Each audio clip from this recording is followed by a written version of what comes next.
الحمد لله نحمده ونستعينه ونستغفره ونؤمن به ونتوكل عليه ونعوذ بالله من شرور أنفسنا ومن سيئات أعمالنا من يهده الله فلا مضل له ومن يضلله فلا هادي له ونشهد أن لا إله إلا الله ونشهد أن محمدًا عبده ورسوله أرسله بالهدى ودين الحق ليظهره على الدين كله ولو كره المشركون صلى الله على محمد وعلى آله وبارك وسلم تسليما كثيرا كثيرا فيا أيها الناس اتقوا الله حق تقاته فقد قال الله تعالى في القرآن الكريم يا أيها الذين آمنوا اتقوا الله حق تقاته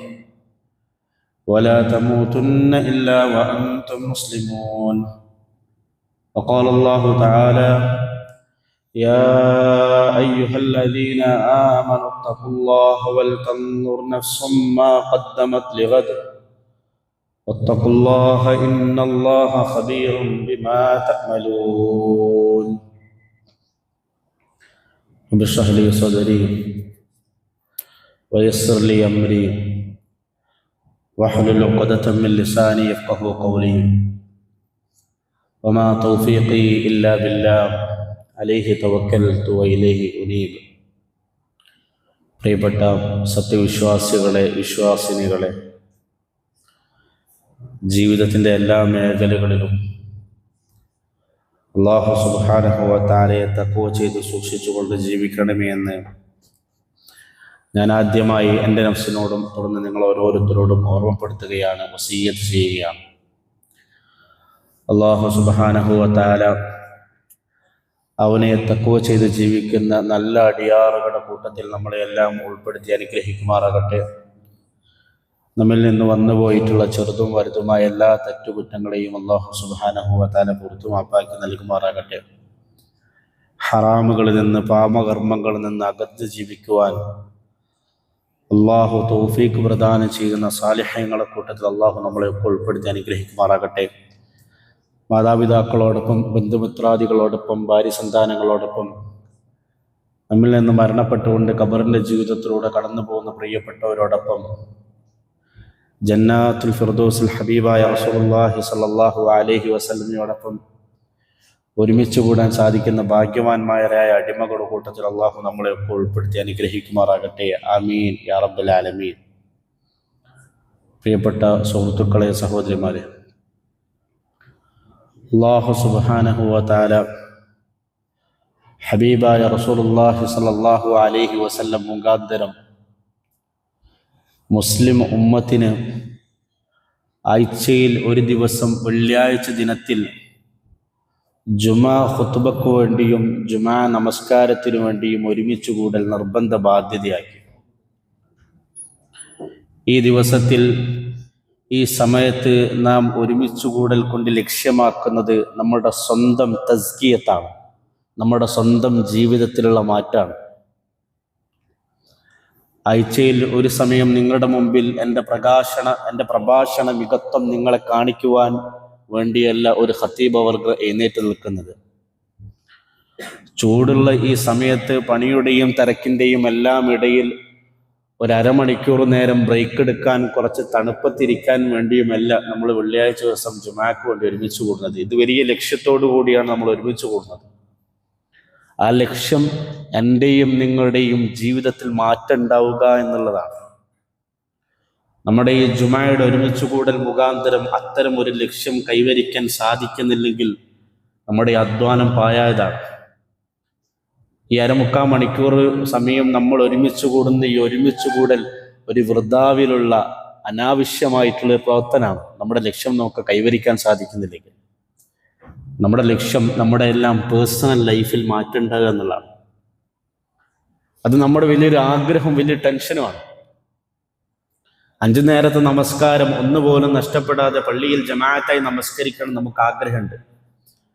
പക്ഷെ പലപ്പോഴും ജമാഅത്തുകൾ എന്നല്ല, നമസ്കാരങ്ങൾ പോലും അശ്രദ്ധയോടുകൂടി മടിയുടെ പേരിൽ, അലസതയുടെ പേരിൽ നഷ്ടപ്പെട്ടു പോകുന്നു.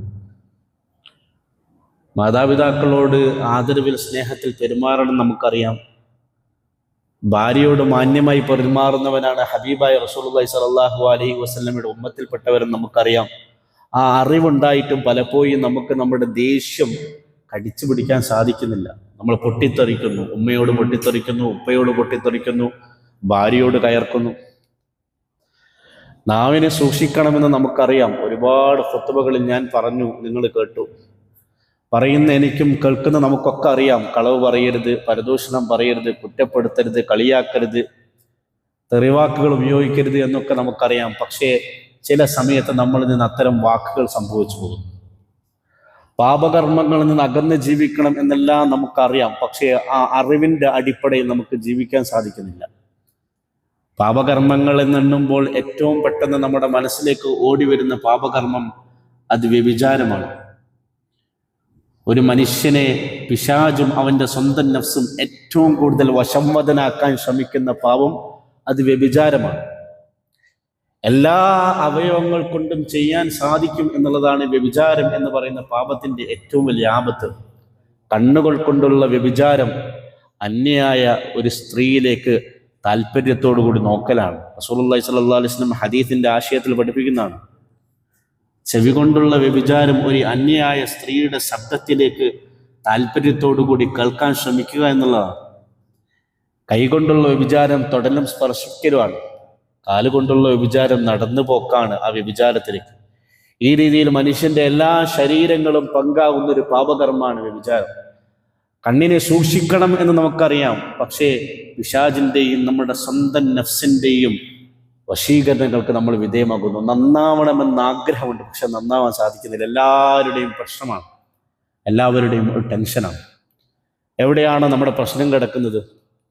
നമ്മൾ ജുമാ ഖുതുബ കേൾക്കാത്തവരായതുകൊണ്ടാണോ? അല്ല. നമുക്ക് ഈമാനോ നമുക്ക് ദീനോ ഇല്ലാത്തത് കൊണ്ടാണോ? അതുമല്ല. നമ്മൾ ഖുർആൻ ഓതുന്നു, നമസ്കരിക്കുന്നു, എല്ലാം ചെയ്യുന്നു.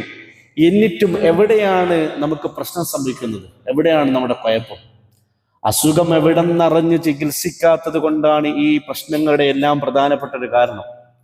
ഒരു ഉദാഹരണം പറഞ്ഞാൽ, നമ്മുടെ വീട്ടിൻ്റെ മുറ്റത്തൊരു മാവുണ്ട് എന്ന് കരുതുക. നന്നായി മാങ്ങ തരുന്ന മാവ് ഈ വർഷം തീരെ മാങ്ങ തന്നില്ല.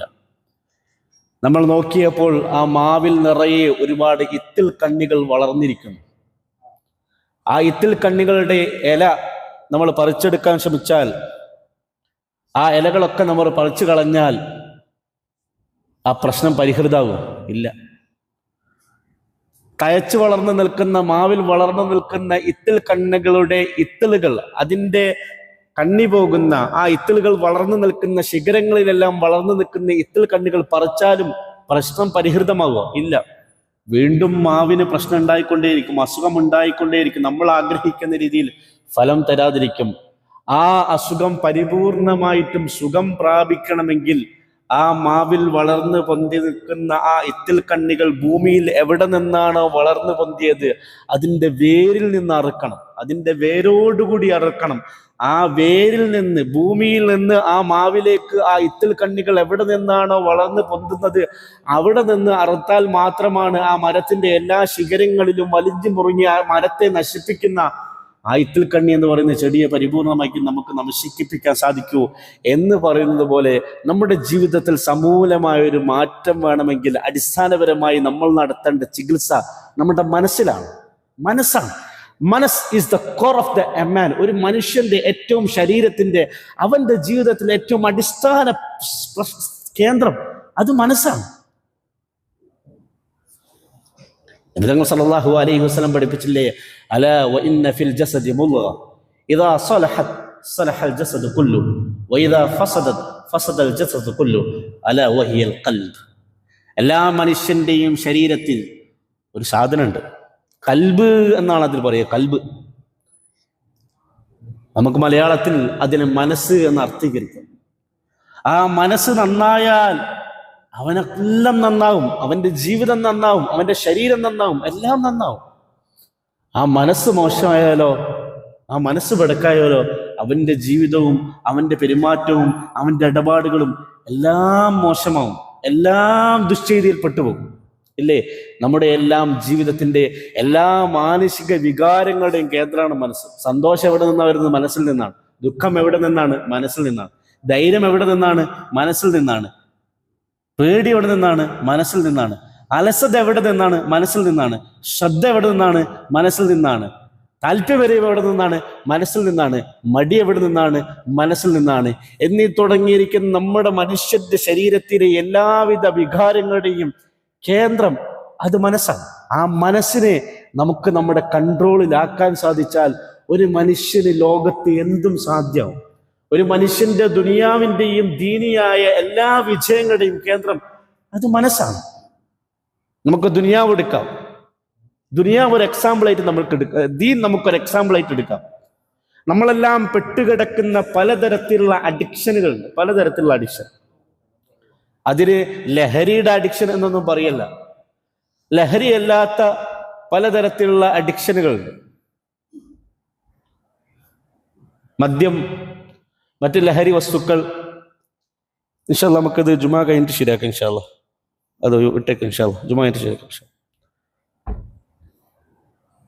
ആംപ്ലിഫയറിലൊന്നുമല്ല പ്രശ്നം. പ്രശ്നം കിടക്കുന്നത് നമ്മുടെ മനസ്സിലാണ്. പ്രശ്നം കിടക്കുന്നത് നമ്മുടെ മനസ്സിലാണ്. നമ്മുടെ ദീനിന്റെയും ദുനിയാവിന്റെയും എല്ലാം പ്രശ്നങ്ങളുടെ കേന്ദ്രം മനസ്സാണ്. ഇപ്പോൾ ദുനിയാവിൽ ഒരാൾക്ക് സമ്പന്നനാവണം എന്ന് തോന്നുകയാണ്. അടിസ്ഥാനപരമായിട്ട് തീരുമാനം എടുക്കേണ്ടത് അവന്റെ മനസ്സിലാണ്. മനസ്സ് അവനോട് വഴിപ്പെട്ട് കഴിഞ്ഞാൽ ഏത് പാതിരാത്രിയും അവൻ അധ്വാനിക്കാനുള്ള ശേഷി ലഭിക്കും. മനസ്സ് അവന്റെ കൺട്രോളിൽ കിട്ടുന്നുണ്ടെങ്കിൽ ഏത് ഉന്നത ബിരുദവും അധ്വാനിച്ച് നേടിയെടുക്കാൻ ഒരാൾക്ക് സാധിക്കും. ഒരു മനുഷ്യന്റെ ജീവിതത്തിലെ ദുനിയവിയായ ഐഹികമായിട്ടുള്ള വിജയം കിടക്കുന്നത് അവന് മനസ്സ് കൺട്രോൾ ചെയ്യാൻ പറ്റുന്നു എന്നിടത്താണ്. അത് ആഖിറത്തിന്റെ വിഷയത്തിലും അങ്ങനെ തന്നെയാണ്. പലതരത്തിലുള്ള അഡിക്ഷനുകൾ നമ്മളെ കുട്ടികൾ പെടുന്നുണ്ട്, നമ്മളൊക്കെ പെടുന്നുണ്ട്. അതിന് ലഹരി എന്നുള്ള അഡിക്ഷൻ തന്നെ പറയേണ്ട. ലഹരി അല്ലാത്ത പല അഡിക്ഷൻ ഉണ്ട്. നമ്മളെല്ലാം പെട്ടുകിടക്കുന്ന ഒരു അഡിക്ഷനാണ് മൊബൈൽ ഫോൺ. അല്പസമയം പോലും മൊബൈൽ ഉപയോഗിക്കാതെ, മൊബൈൽ എടുക്കാതെ, കയ്യിൽ പിടിക്കാതെ നമുക്ക് ആർക്കും നിൽക്കാൻ സാധിക്കില്ല. മൊബൈൽ ഇല്ലാത്ത ഒരു ദിവസം പോലും നമുക്ക് കൺട്രോൾ ചെയ്യാൻ സാധിക്കുന്നില്ല. എവിടെയാണ് പ്രശ്നം കിടക്കുന്നത്? നമ്മുടെ മനസ്സുമായിട്ടാണ് പ്രശ്നം കിടക്കുന്നത്. പതിയെ പതിയെ ആ മനുഷ്യൻ ആ മൊബൈലിന്റെ അകത്തുള്ള അശ്ലീലതകളിൽ പെടുന്നു. ആ അശ്ലീലതകളിൽ നിന്ന് മാസ്റ്റർബേഷൻ പോലുള്ള വൃത്തികെട്ട കർമ്മങ്ങളിലേക്ക് ഒരു മനുഷ്യൻ എത്തിച്ചേർന്നു. സ്വയംഭോഗം പോലുള്ള കർമ്മങ്ങളിലേക്ക്. അവൻ അറിയുന്നില്ല. ആ സ്വയംഭോഗം ചെയ്യുന്ന സമയത്ത്, അല്ലെങ്കിൽ അവന്റെ കയ്യിലുള്ള മൊബൈൽ ഫോണിൽ നിരന്തരമായിട്ട് അശ്ലീലത കാണുന്നതിലൂടെ അവന്റെ മനസ്സും ശരീരവും നശിക്കുകയാണ് എന്ന് അവന് മനസ്സിലാക്കാൻ സാധിക്കുന്നില്ല. അത് കൺട്രോൾ ചെയ്യാൻ, അത് നിയന്ത്രിക്കുവാൻ അവൻ ആവശ്യമായിട്ടുള്ളത് അവന്റെ മനസ്സിന്റെ പേരിലുള്ള കൺട്രോളാണ്. വിശുദ്ധ ഖുർആനിൽ അല്ലാഹു സുബ്ഹാനഹു വ തആല സൂറത്തു ശംസ് എന്ന് പറയുന്ന ഒരു സൂറത്ത് ഇറക്കിയിട്ടുണ്ട്. സൂറത്തു ശംസ് നമ്മളെല്ലാം പതിവായി ഓതുന്ന സൂറത്താണ് സൂറത്തു ശംസ്. ഖുർആനിലെ ഏറ്റവും അവസാന ജുസായ അമ്മ ജുസായിലാണ് അല്ലാഹു സുബ്ഹാനഹു വ തആല സൂറത്തു ശംസിനെ പറ്റി സംസാരിക്കുന്നത്. അമ്മ ജുസ നിങ്ങൾ ശ്രദ്ധിച്ചാൽ മനസ്സിലാക്കും. അല്ലാഹു സുബ്ഹാനഹു വ തആല പ്രപഞ്ചത്തിലുള്ള പലതരത്തിലുള്ള മഹാ അത്ഭുതങ്ങളെ കുറിച്ച് സംസാരിക്കുന്നതാണ് അമ്മ ജുസ്. ആ അമ്മ ജുസിൽ തന്നെ അള്ളാഹു സൂര്യനെയും നക്ഷത്രത്തെയും പല പ്രാപഞ്ചിക പ്രതിഭാസങ്ങളെയും സത്യം ചെയ്ത് സംസാരിക്കുന്നുണ്ട്. പക്ഷെ ആ സൂറത്തുകളിലെല്ലാം ഏതെങ്കിലും ഒരു പ്രാപഞ്ചിക പ്രതിഭാസത്തെ കുറിച്ച് മാത്രമാണ് അള്ളാഹു സുബ്ഹാനഹു വ തആല സത്യം ചെയ്ത് സംസാരിക്കുന്നെങ്കിൽ സൂറത്തു ശംസ് എന്ന് പറയുന്ന സൂറത്തിൽ അള്ളാഹു സുബ്ഹാനഹു വ തആല അത്ഭുതം 7 വണ്ടേഴ്സ് എന്നൊക്കെ നമ്മൾ പറയില്ലേ, അത്ഭുതങ്ങളെ അള്ളാഹു സുബ്ഹാനഹു വ തആല സത്യം ചെയ്ത് സംസാരിക്കുകയാണ്. വശംസി വളുഹാഹാ والقمر إذا تلاها والنهار إذا جلاها والليل إذا يغشاها والسماء وما بناها والأرض وما طحاها ونفس وما سواها فألهمها فجورها وتقواها قد أفلح من زكاها وقد خاب من دساها. അത്ഭുതങ്ങളെ അള്ളാഹു സത്യം ചെയ്ത് സംസാരിക്കുന്നു. ആ പറഞ്ഞ അത്ഭുതങ്ങളൊന്നും നിസ്സാരമില്ല. ആദ്യം പറഞ്ഞത് വശംസി വളുഹാഹ, സൂര്യൻ തന്നെയാണ് സത്യം. ആ സൂര്യന്റെ വെളിച്ചം തന്നെയാണ് സത്യം. ഈ ഏപ്രിൽ മാസത്തിലുള്ള സൂര്യന്റെ വെളിച്ചവും ചൂടും താങ്ങാൻ കഴിയാത്തിട്ടാണ് നമ്മൾ ജീവിക്കുന്നത്. ചൂട് സഹിക്കാൻ സാധിക്കുന്നില്ല. എന്നാൽ നമ്മൾ മനസ്സിലാക്കേണ്ട ഒരു വസ്തുത, 15 കോടി കിലോമീറ്റർ ദൂരത്ത് നിന്ന് കത്തുന്ന ഒരു സൂര്യന്റെ ചൂടാണ് ഈ ഭൂമിയിൽ നമ്മൾ അനുഭവിക്കുന്നത്. ആ സൂര്യൻ എത്ര അത്ഭുതകരമായിരിക്കും. ആ സൂര്യൻ അല്ലാഹു സുബ്ഹാനഹു വ തആല സത്യം ചെയ്ത് സംസാരിക്കുകയാണ്. 15 കോടി കിലോമീറ്ററുകൾക്കപ്പുറത്തുള്ള സൂര്യന്റെ ചൂടാണ് നമുക്ക് ഭൂമിയിൽ സഹിക്കാൻ സാധിക്കാത്തത്. ഓരോ സെക്കൻഡുകളിലും സൂര്യനിൽ സംഭവിക്കുന്ന ചൂടിന്റെ തോത് എത്രയാണെന്ന് അറിയുമോ? ഓരോ സമയത്തും സൂര്യനിൽ, ഓരോ സെക്കൻഡിലും സൂര്യനിൽ സംഭവിക്കുന്ന ഹൈഡ്രജൻ ഹീലിയമായി മാറുന്ന ന്യൂക്ലിയർ ഫ്യൂഷനാണ് സൂര്യനിൽ സംഭവിക്കുന്നത്. ഓരോ സെക്കൻഡുകളിൽ ആ നടക്കുന്ന ഹൈഡ്രജൻ ഹീലിയമായി മാറുന്ന ന്യൂക്ലിയർ ഫ്യൂഷൻ കാരണമായിട്ട് 10,000 കോടി ആറ്റോമിക് ബോംബിന്റെ അണുവിസ്ഫോടനം ഉണ്ടാവുന്നുണ്ട്, റേഡിയേഷൻ ഉണ്ടാവുന്നുണ്ട്, ഊർജ തരംഗങ്ങൾ ഉണ്ടാവുന്നുണ്ട്, ശബ്ദ തരംഗങ്ങൾ ഉണ്ടാവുന്നുണ്ട്, ചൂട് രൂപപ്പെടുന്നുണ്ട്. 10,000 കോടി. നാഗസാക്കിയിലും ഹിരോഷിമയിലും ഒരു ആറ്റം ബോംബ് ഇട്ടപ്പോൾ തന്നെ ആ നാട് പൂർണ്ണമായി ഇല്ലാതായി, നശിച്ചുപോയി. ഭൂമി മൊത്തം നശിപ്പിക്കാൻ നമുക്ക് ആവശ്യമുള്ളത് വെറും 100 കോടി ആറ്റം ബോംബുകൾ മാത്രമാണ്. 100 ബോംബുകൾ, 100 ആറ്റോമിക് ബോംബ് ഉണ്ടെങ്കിൽ ഭൂമി മൊത്തം നമുക്ക് നശിപ്പിക്കാം. 40,075 കിലോമീറ്റർ മാത്രമുള്ള ഭൂമിയെ നശിപ്പിക്കാൻ 100 ആറ്റം ബോംബ് മാത്രം മതി നമുക്ക്. എന്നാൽ ഓരോ സമയവും സൂര്യനിൽ സംഭവിക്കുന്നത് 10,000 കോടി ആറ്റോമിക് ബോംബിന്റെ അത്രത്തിൽ പവറുള്ള ന്യൂക്ലിയർ ഫ്യൂഷനാണ് സംഭവിക്കുന്നത്. അതിൻ്റെ ഒരു ചെറിയ മണി, വെറും ചെറിയൊരു മണിയാണ് 15 കോടി കിലോമീറ്റർ ദൂരത്തുള്ള ഭൂമിയിൽ നമുക്ക് അനുഭവിക്കുന്നത്, നമ്മൾ അനുഭവപ്പെടുന്നത്. വശംസി വളുഹഹ, അള്ളാഹുവിന്റെ വലിയ അത്ഭുതമാണ് സൂര്യൻ. ആ സൂര്യനെ ഉപയോഗിച്ച് അള്ളാഹു സത്യം ചെയ്യാം. വൽഖമരി ഇദാ തലാഹ, ആ സൂര്യനെ പിന്തുടരുന്ന ചന്ദ്രനിൽ അല്ലാഹു സുബ്ഹാനഹു വ തആല സത്യം ചെയ്യാണ്. അതെ, സൂര്യൻ അസ്തമിക്കുമ്പോൾ അവിടെ ചന്ദ്രൻ ഉദിച്ചു തുടങ്ങുകയാണ്. സൂര്യൻ കൃത്യമായി അതിന്റെ ഭ്രമണപഥത്തിൽ സഞ്ചരിക്കുന്നത്, ചന്ദ്രനും കൃത്യമായി അതിന്റെ ഭ്രമണപഥത്തിൽ കൂടി സഞ്ചരിക്കുന്നുണ്ട്. വൽഖമരി ഇദാ തലാഹ വന്നഹാരി ഇദാ ജല്ലാഹ, പ്രകാശിച്ചു നിൽക്കുന്ന പകല് തന്നെയാണ് സത്യം. ഇല്ലേ, രാത്രി കാലങ്ങളിൽ നമ്മളൊന്ന് ലൈറ്റ് പ്രകാശിപ്പിക്കാൻ വേണ്ടി എത്ര ഊർജം നമ്മൾ ഉൽപ്പാദിപ്പിക്കേണ്ടി വരുന്നു. കേരളത്തിൽ തന്നെ റെക്കോർഡ് ഊർജ ഉൽപാദനമാണ് നിലവിൽ നടന്നുകൊണ്ടിരിക്കുന്നതെന്ന് KSB പോലും പറയുന്നു. രാത്രികാലങ്ങളിൽ നമുക്കൊന്ന് ലൈറ്റ് ഇടാൻ അത്രത്തോളം ഊർജം നമുക്ക് ആവശ്യമുണ്ട്, എനർജി നമുക്ക് ആവശ്യമുണ്ട്. പക്ഷേ ഈ പകലിൽ നമുക്ക് ലൈറ്റ് കത്തിക്കാൻ, ഈ പകലിൽ നമുക്ക് പ്രകാശിപ്പിക്കാൻ ഒരു ലൈറ്റിന്റെയും ആവശ്യമില്ല. പകല് മുഴുവൻ പ്രകാശിപ്പിച്ചു നിൽക്കാൻ അള്ളാഹുവിന്റെ സൂര്യൻ എന്ന് പറയുന്ന അത്ഭുതമുണ്ട്. വന്നഹാർ, അള്ളാഹു പകലിനെ സത്യം ചെയ്തു പറയുന്നു. അള്ളാഹു രാത്രി സത്യം ചെയ്ത് പറയുന്നു. പകൽ പ്രകാശം കൊണ്ട് നിറഞ്ഞു നിൽക്കുന്നതാണെങ്കിൽ രാത്രിയെ അള്ളാഹു സുബ്ഹാനഹു വ തആല ഇരുളുകൊണ്ട് മൂടുന്നു. വസ്സമായി വമാ ബനാഹ, ഭൂമിയുടെ ഒരു മുക്കിലും മൂലയിലും ഒരു തൂണ് പോലും ഇല്ലാതെ ഈ ആകാശത്തെ അള്ളാഹു സുബ്ഹാനഹു വ തആല പിടിച്ചു വെക്കുന്ന രീതിയിൽ അള്ളാഹു നിർമ്മിച്ചു.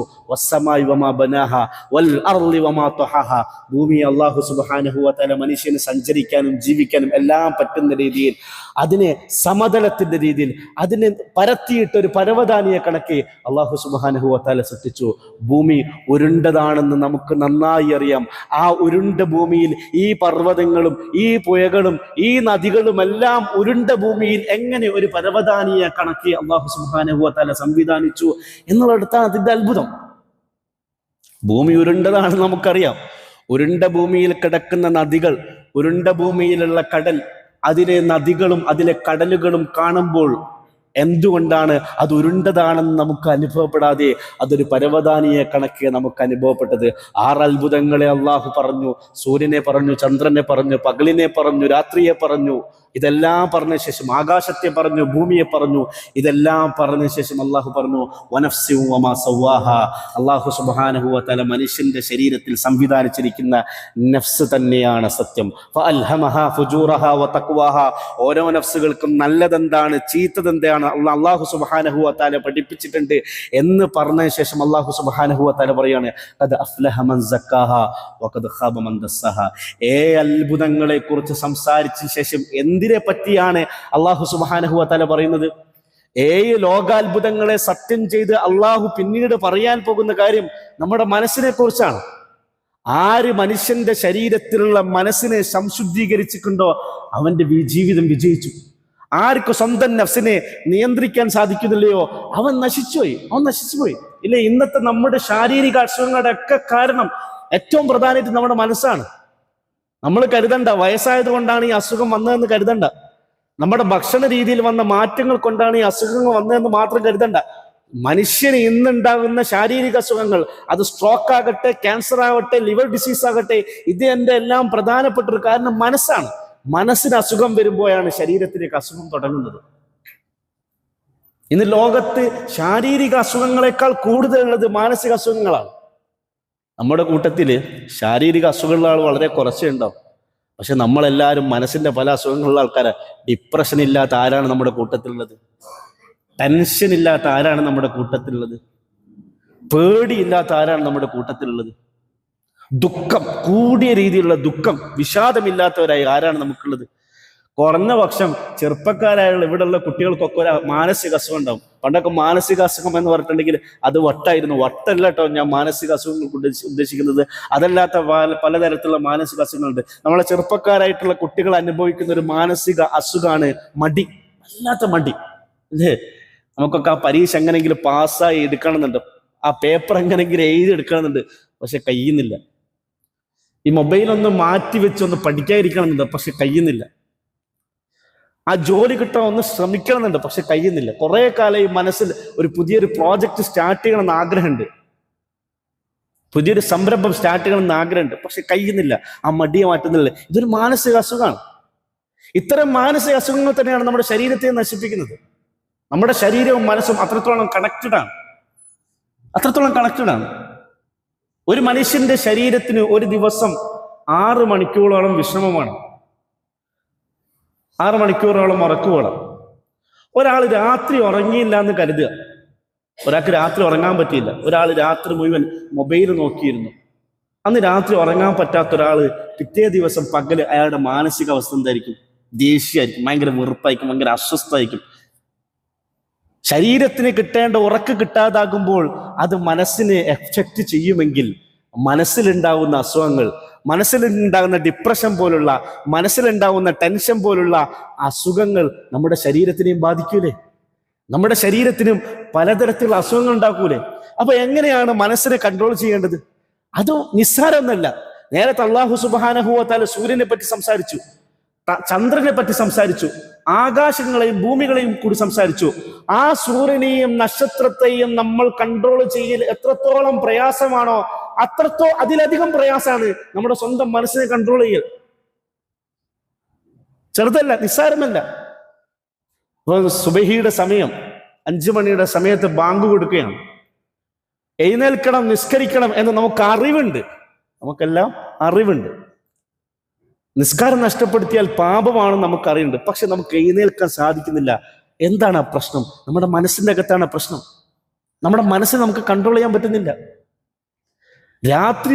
പകല് നമ്മൾ ഉറങ്ങി എഴുന്നേൽക്കുമ്പോൾ തന്നെ നമ്മൾ പരാജയപ്പെട്ടിട്ട് എഴുന്നേൽക്കുന്നത്. ആരുടെ മുമ്പിലാണ് പരാജയപ്പെടുന്നത്? നമ്മുടെ മനസ്സിന്റെ മുമ്പിൽ. ആളുകളുടെ മുമ്പിലൊക്കെ നമുക്ക് തോറ്റാൽ വലിയ നാണക്കേടാണ്, പക്ഷെ നമ്മൾ ഏറ്റവും കൂടുതൽ തോക്കുന്നത് നമ്മുടെ മനസ്സിന്റെ മുമ്പിലാണ്. ഒരു മനുഷ്യൻ രാവിലെ എഴുന്നേൽക്കുന്ന തന്നെ അവന്റെ മനസ്സിനോട് പരാജയപ്പെട്ടുകൊണ്ടാണ്. ഇനി രാത്രി ഉറങ്ങാൻ പോകുമ്പോൾ എന്താണ് അവസ്ഥ?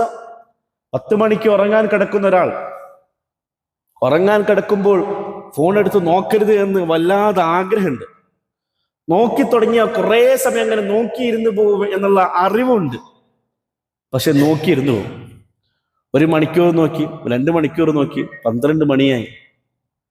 ഒരാൾ ഉറങ്ങി എഴുന്നേൽക്കുമ്പോഴും അവന്റെ മനസ്സിന്റെ അടുത്ത് അവൻ പരാജയപ്പെടുകയാണ്. അവൻ ഉറങ്ങാൻ പോകുന്ന സമയത്തും മനസ്സിന്റെ അകത്ത്, മനസ്സിന്റെ മുമ്പിൽ അവൻ പരാജയപ്പെടുകയാണ്. ഒരു മനുഷ്യൻ ഏറ്റവും കൂടുതൽ പരാജയപ്പെടുന്നത് സ്വന്തം നഫ്സിന്റെ മുമ്പിലാണ്. അതുകൊണ്ടാണ് റസൂലുള്ളാഹി സ്വല്ലല്ലാഹു അലൈഹി വസല്ലം പറഞ്ഞത്, അഅ്ളമുൽ ജിഹാദി ഇൻദല്ലാഹി സുബ്ഹാനഹു വ തആല ജിഹാദുൻ നഫ്സ്. ഏറ്റവും വലിയ ജിഹാദ് എന്ന് പറഞ്ഞാൽ ബദറല്ല, ഏറ്റവും വലിയ ജിഹാദ് എന്ന് പറഞ്ഞാൽ ഉഹുദല്ല, ഏറ്റവും വലിയ യുദ്ധം എന്ന് പറഞ്ഞാൽ അമേരിക്കയും ഇറാനും തമ്മിലുള്ള യുദ്ധമല്ല. ഏറ്റവും വലിയ യുദ്ധം, ഏറ്റവും വലിയ യുദ്ധം ഒരു മനുഷ്യൻ തൻ്റെ മനസ്സുമായി നടത്തുന്ന സമരമാണ്, യുദ്ധമാണ് ഏറ്റവും വലിയ യുദ്ധം. ചെയ്യണം എന്ന് മനസ്സ് വല്ലാതെ താല്പര്യം തോന്നിക്കും. ആ സമയത്ത് മനസ്സിനെ പിടിച്ചു വെക്കാൻ സാധിച്ചാൽ അതാണ് ഏറ്റവും വലിയ യുദ്ധം. നോക്കണം എന്ന് മനസ്സിങ്ങനെ പറഞ്ഞുകൊണ്ടേയിരിക്കും. നോക്കരുത് എന്ന് നമ്മൾ തീരുമാനം എടുക്കുന്നിടത്താണ് നമ്മൾ ഏറ്റവും വലിയ വിജയം വരിക്കുന്നത്. ഒരു പാപം ചെയ്യണം എന്ന് മനസ്സിനെ നിർബന്ധിപ്പിക്കും. ആ മനസ്സിന് വഴിപ്പെട്ടുകൊണ്ട് നമ്മൾ ആ പാപം ചെയ്യുന്നിടത്താണ് നമ്മൾ ഏറ്റവും വലിയ പരാജയപ്പെടുന്നത്. അതുകൊണ്ട് തന്നെ നബി തങ്ങൾ സല്ലല്ലാഹു അലൈഹി വസല്ലമയുടെ ഹദീസുകൾ പരിശോധിച്ച് നോക്കൂ. നബി തങ്ങൾ ഒരു ഹദീസ് ഉണ്ട്, ലൈസ ശദീദ് ബിസ്സുറഅ ഇന്നമ ശദീദുൽ ലദീ യംലികു നഫ്സഹു ഇൻദൽ ഗളബ്. ആരാണ് ഏറ്റവും വലിയ മല്ലൻ, ഏറ്റവും വലിയ പവറുള്ള മനുഷ്യനാരാ? മല്ലയുദ്ധത്തിൽ തന്റെ എതിരാളിയെ അടിച്ച് മലർത്തുന്നവനല്ലേ ഏറ്റവും നല്ല ശക്തിയുള്ളവൻ? നബി തങ്ങൾ പഠിയാണ്, ഏറ്റവും നല്ല പവർഫുൾ ആയിട്ടുള്ള മനുഷ്യൻ തന്റെ എതിരാളിയെ പരാജയപ്പെടുത്തുന്നവനല്ല, മറിച്ച് ദേഷ്യം വരുന്ന സമയത്ത് പോലും സ്വന്തം നഫ്സിനെ കടിച്ചു വെക്കാൻ സാധിക്കുന്ന ഒരാൾ. ഒരാൾ നമ്മളെ അടിച്ചു, ഒരാൾ നമ്മൾ വണ്ടിക്ക് വന്ന് ഇടിച്ചു, അയാളെ തിരിച്ചടിക്കുക എന്നത് വളരെ സിമ്പിളാണ്, വളരെ എളുപ്പമാണ്. വായിൽക്ക് തോന്നിയ 1-2 തെറിവാക്കുകൾ ഉപയോഗിച്ചുകൊണ്ട് അവനെ ചീത്ത പറയുക എന്നുള്ളത് വളരെ സിമ്പിളാണ്. പക്ഷെ സിമ്പിൾ അല്ലാത്ത കാര്യം അടിക്കാൻ തോന്നിയ സമയത്ത് ദേഷ്യം കടിച്ചു പിടിക്കുക എന്നുള്ളതാണ് സാധിക്കാത്തത്. അവിടെയാണ് ഒരാൾ ശക്തനാണോ അശക്തനാണോ എന്ന് മനസ്സിലാക്കുക. വിധങ്ങളെ മറ്റൊരു ഹദീസ് ഉണ്ട്, അൽ ഖയ്യിസു മൻ ദാന നഫ്സഹു വഅമില ലിമാ ബഅദൽ മൗത്ത് വൽ ആജിസു മൻ അത്ബഅ നഫ്സഹു ഹവാഹ വതമന്ന അലല്ലാഹി ലമൻ. ആരാണ് ബുദ്ധിമാൻ? ബുദ്ധിമാൻ എന്ന് പറഞ്ഞിട്ടുണ്ടെങ്കിൽ സ്വന്തം നഫ്സിനെ നിയന്ത്രിക്കാൻ സാധിക്കുന്നവനാണ് ബുദ്ധിമാൻ. ആരാണ് ബലഹീനൻ? നബിതങ്ങളുടെ പദം അങ്ങനെ തന്നെയാണ്, അൽ ആജിസ് എന്നാണ് നബിതങ്ങൾ ഉപയോഗിച്ചത്. ആജിസ് എന്ന അറബി പദത്തിന്റെ അർത്ഥം ബലഹീൻ എന്നാണ്. ആരാണ് ബലഹീനൻ? ബലഹീനൻ എന്ന് പറഞ്ഞിട്ടുണ്ടെങ്കിൽ മനസ്സിൽ തോന്നുന്ന എല്ലാ പാപകർമ്മങ്ങൾ ചെയ്യുന്നവനാണ് ബലഹീനൻ, പവറില്ലാത്തവൻ. അവൻ പരാജയപ്പെടുകയാണ്. ആരുടെ മുമ്പിലാണ് പരാജയപ്പെടുന്നത്? സ്വന്തം മനസ്സിന്റെ മുമ്പിൽ. മഹാനായ യൂസുഫ് അലൈഹിസ്സലാം സൂറത്തുൽ യൂസുഫിൽ കൂടി പറഞ്ഞു വെക്കുന്ന ഒരു കഥ ഉണ്ട്. വമാ ഉബദ്ദിഉ നഫ്സി ഇന്നൻ നഫ്സ ലഅമ്മാറത്തുൻ ബിസ്സൂഇ ഇല്ലാ മാ റഹിമ റബ്ബി ഇന്ന റബ്ബി ഗഫൂറുർ റഹീം. യൂസുഫ് അലൈഹിസ്സലാം പറയാണ്, എല്ലാ മനുഷ്യന്റെയും മനസ്സ് പാപം ചെയ്യാൻ ഇങ്ങനെ നിർബന്ധിപ്പിക്കും. ആരാ പറയുന്നത്? യൂസുഫ് അലൈഹിസ്സലാം. യൂസുഫ് അലൈഹിസ്സലാം തന്റെ മനസ്സുമായിട്ടുള്ള യുദ്ധത്തിൽ വിജയം വരിച്ച നബിയാണ്, സുമുഖനായ നബി. തന്റെ മനസ്സുമായിട്ടുള്ള യുദ്ധത്തിൽ വിജയം വരിച്ച ആൾ. യൂസുഫ് അലൈഹി ഇസ്ലാമിന്റെ കഥ സവിസ്തരം പ്രതിപാദിക്കേണ്ട ആവശ്യമില്ല. വളരെ ചുരുക്കത്തിൽ പറഞ്ഞാൽ, ഈജിപ്തിലായിരുന്നു അന്ന് യൂസുഫ് അലൈഹി സ്വലാം. അബ്ദുൽ അസീസ് എന്ന് പറയുന്ന ആ നാട്ടിലെ ഏറ്റവും കുലീനനായ സമ്പന്നനായ ഗവർണറുടെ വീട്ടിലെ അടിമയായിരുന്നു അന്ന് ചെറുപ്പക്കാരനായ യൂസുഫ് അലൈഹി സ്വലാം. യൂസുഫ് സുമുഖനായിരുന്നു. യൂസുഫ് എന്ന് പറയുന്ന ചെറുപ്പക്കാരനോട് അബ്ദുൽ അസീസിന്റെ ഭാര്യക്ക് താല്പര്യം തോന്നി. സുലൈഖ എന്നായിരുന്നു ആ പെണ്ണിന്റെ പേര്. പരിശുദ്ധ ഖുർആനിലെ സൂറത്തുൽ യൂസുഫ് സവിസ്തരം വായിച്ചാൽ നിങ്ങൾക്ക് ആ ചരിത്ര പശ്ചാത്തലം എല്ലാം വിശദമായി മനസ്സിലാക്കാൻ സാധിക്കും. യൂസുഫ് എന്ന് പറയുന്ന ചെറുപ്പക്കാരനോട് താല്പര്യം തോന്നിയ സുലൈഖ യൂസുഫിനെ വശീകരിക്കാൻ ശ്രമിച്ചു. ഭർത്താവില്ലാത്ത സമയത്ത് വീടിന്റെ വാതിലുകളെല്ലാം അടച്ചു. വീട്ടിൽ മറ്റാരുമില്ല. താനുമായിട്ട് ലൈംഗിക ബന്ധത്തിൽ ഏർപ്പെടാൻ വേണ്ടി സുലൈഖ യൂസുഫിനെ നിർബന്ധിപ്പിച്ചു. 6 കാര്യങ്ങൾ നമ്മൾ നോക്കുകയാണെങ്കിൽ എല്ലാ 6 കാര്യങ്ങളിൽ കൂടിയും യൂസുഫ് അലൈഹിസ്സലാമിന് അനുകൂലമായ സാഹചര്യങ്ങളായിരുന്നു അത്. ഒന്നാമത്തെ, അദ്ദേഹം അടിമയാണെന്ന്. അടിമയെ അദ്ദേഹത്തെ സംബന്ധിച്ചിടത്തോളം സുലൈഖ എന്ന് പറയുന്ന യജമാനത്തെ പറയുക, അനുസരിക്കുകയാണ് ചെയ്യേണ്ടത്. സ്വാഭാവികമായിട്ടും ആ പാപകർമ്മം ചെയ്യുക എന്നാണ് യൂസുഫ് അലൈഹിസ്സലാമിന്റെ മുമ്പിലുള്ള ആകെ ഓപ്ഷൻ. രണ്ടാമതായി, അദ്ദേഹം സ്വന്തം നാട്ടിലല്ല, വേറൊരു വിദേശിയാണ്. സ്വന്തം നാട്ടിലായാൽ മാത്രമാണ് ഒരാൾ കുറ്റമോ മോശമായ കാര്യങ്ങളൊക്കെ ചെയ്താൽ നാട്ടുകാരുടെ മുമ്പിൽ അപമാനിതരാവും. അദ്ദേഹം സ്വന്തം നാട്ടിൽ നിന്ന് വിദേശിയായി മിസ്ർ എന്ന് പറയുന്ന നാട്ടിൽ ജീവിക്കുകയാണ്. മൂന്നാമതായി, അദ്ദേഹത്തെ സുലൈഖ നിർബന്ധിപ്പിച്ചതാണ്.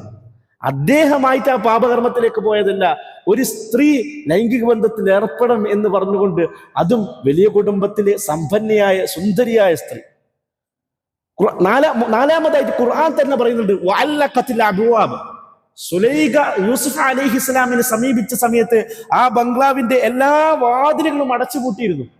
ഭർത്താവായ അബ്ദുൽ അസീസ് ഇല്ല. അഞ്ചാമതായി, ആ സംഭവം നടക്കുന്ന സമയത്ത് യൂസുഫ് അലൈഹിസ്സലാം അദ്ദേഹത്തിന്റെ യുവത്വത്തിലെ ഏറ്റവും ചുറുചുറുക്കുള്ള പ്രായത്തിലാണുള്ളത്. ആറാമതായി, ആ സംഭവം നടക്കുമ്പോൾ അദ്ദേഹം അവിവാഹിതനാണ്.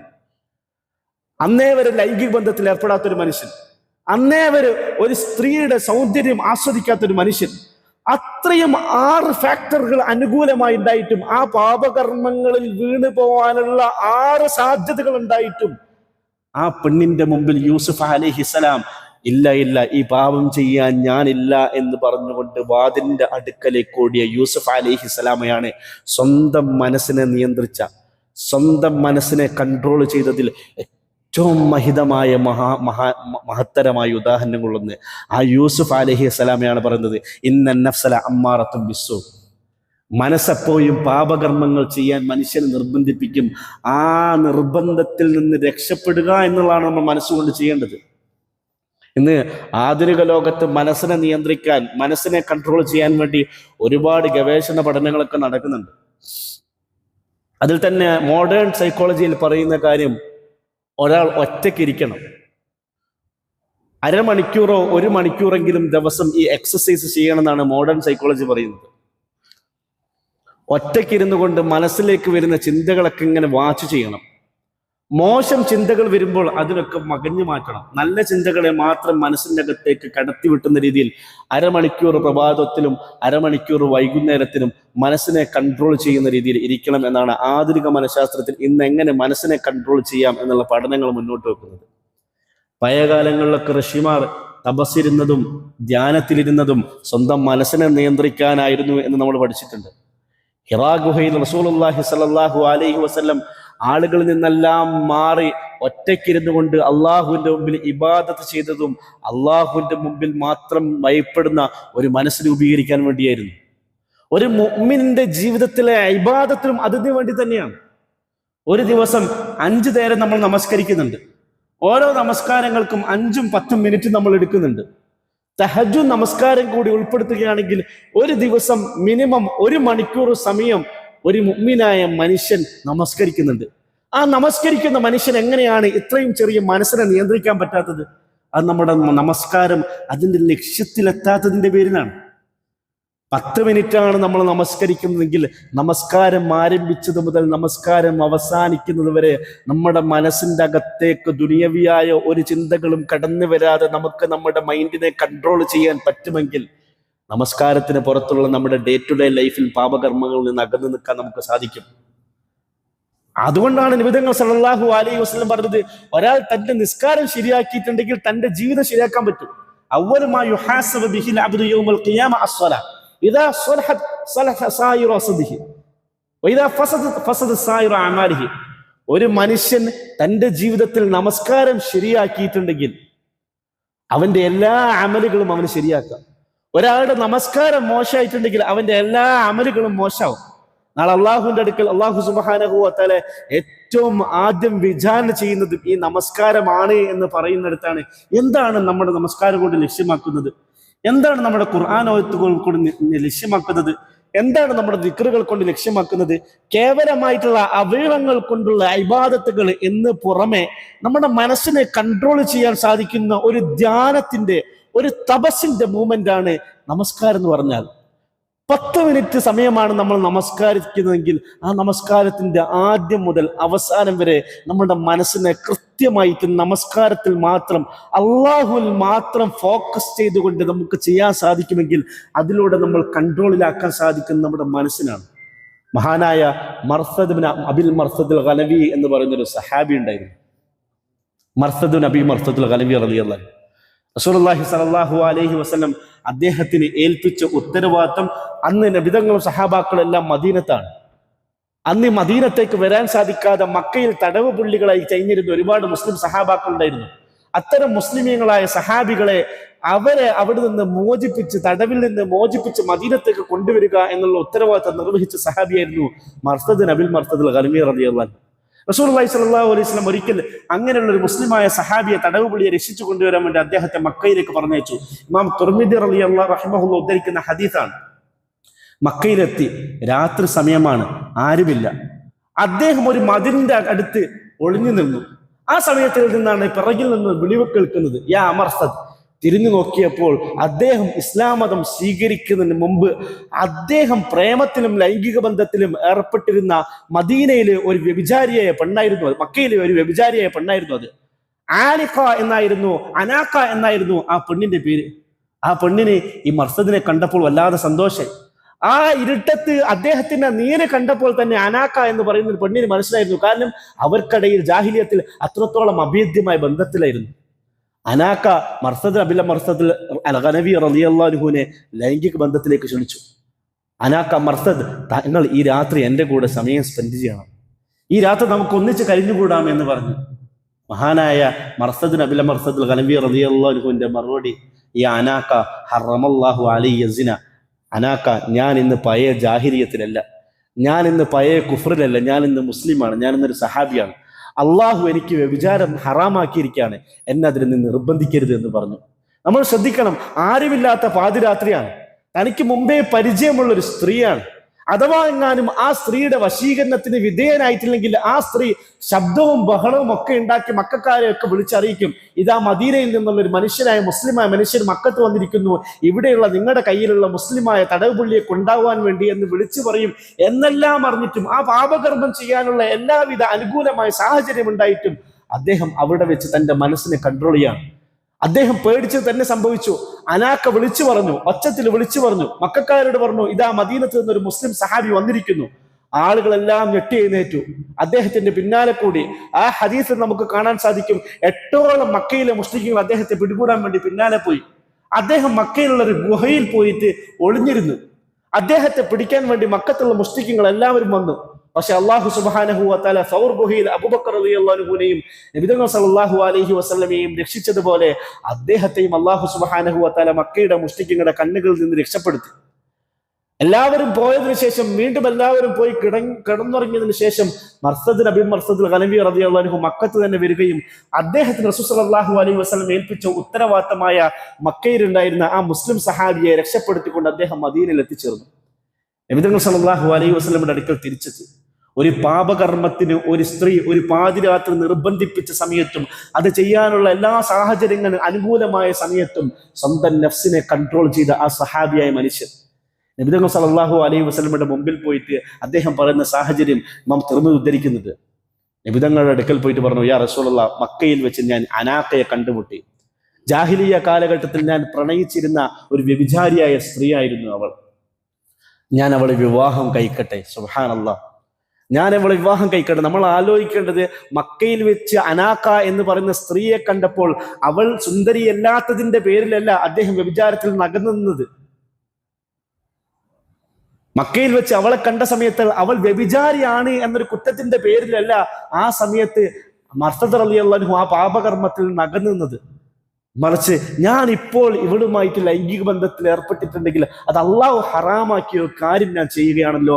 ആ അള്ളാഹുമായിട്ടുള്ള മാനസികമായിട്ടുള്ള ബന്ധത്തിന്റെ പേരിലാണ് അദ്ദേഹം ഇല്ല അനാക്ക, ഞാൻ ഈ പാപം ചെയ്യൂല എന്ന് പറഞ്ഞത്. മദീനത്തെത്തിയതിനു ശേഷം നബിതങ്ങളോട് അനുവാദം ചോദിച്ചു, റസൂലുള്ളാഹ്, അനാക്കയോട് ഇപ്പോഴും എന്റെ മനസ്സിൽ സ്നേഹമുണ്ട്, ഞാൻ അവളെ വിവാഹം കഴിക്കട്ടെ? നബിതങ്ങൾ സല്ലല്ലാഹു അലൈഹി വസല്ലം മിണ്ടാതിരുന്നു. ആ വിഷയത്തിൽ വഹി ഇറങ്ങാത്തത് കൊണ്ടാണ് നബിതങ്ങൾ മിണ്ടാതിരുന്നത്. അല്ലാഹു സുബ്ഹാനഹു വ തആല സൂറത്തുൻ നൂറിൽ കൂടി, സൂറത്തുൻ നൂറിലെ 3-ാമത്തെ ആയത്ത് ഈ മർസദ് റളിയല്ലാഹു അൻഹുവിന്റെ വിഷയത്തിലാണ് ഇറക്കിയത്. അസ്സാനി ലാ യൻകിഹു ഇല്ലാ സാനിയത്തുൻ ഔ മുശ്രിക വസ്സാനിയതു ലാ യൻകിഹുഹാ ഇല്ലാ സാനിൻ ഔ മുശ്രിക്. വ്യഭിചാരികളായിട്ടുള്ള സ്ത്രീകളെ മുസ്ലിമീങ്ങൾ വിവാഹം കഴിക്കാൻ പാടില്ല എന്ന അർത്ഥമറിയിക്കുന്ന ഖുർആനായത്ത് അല്ലാഹു സുബ്ഹാനഹു വ തആല ഇറക്കി. വഹർരിമ ദാലിക അലൽ മുഅ്മിനീൻ, അത്തരത്തിലുള്ള വ്യഭിചാരികളായ മുശ്രിക്കീങ്ങളായ സ്ത്രീകളെ വിവാഹം കഴിക്കൽ മുഅ്മിനീങ്ങളായ സഹാബാക്കൾക്ക് അള്ളാഹു ഹറാമാക്കിയിരിക്കുന്നു എന്ന് പറഞ്ഞുകൊണ്ട് മർസദ് റളിയല്ലാഹു അൻഹുവിന്റെ വിഷയത്തിൽ അല്ലാഹു സുബ്ഹാനഹു വ തആല ഖുർആനായത്ത് ഇറക്കി.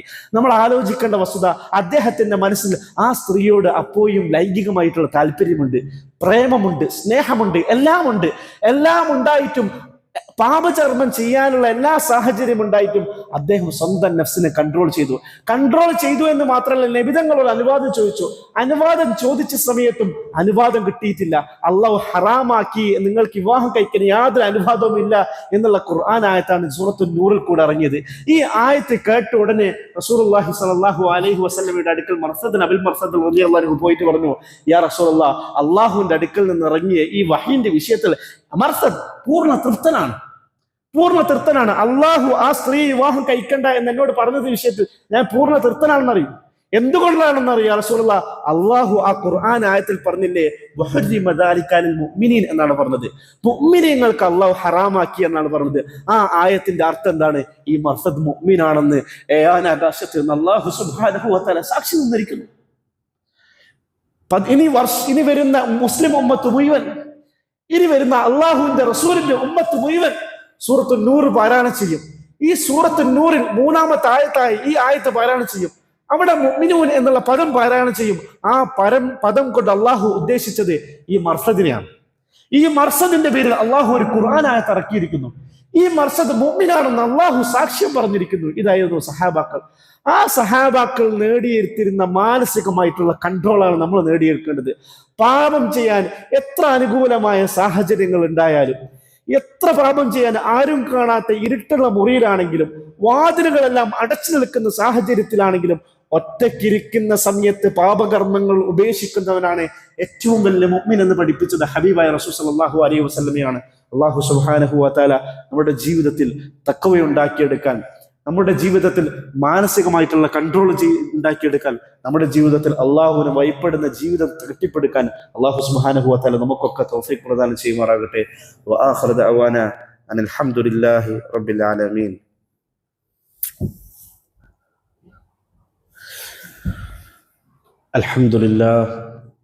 الحمد لله الكريم المعبود وأشهد أن لا إله إلا الله الرحيم المحمود وأشهد أن نبينا محمدا صلى الله عليه وسلم أشرف مولود صلى الله على محمد وعلى آله وبارك وسلم تسليما كثيرا كثيرا.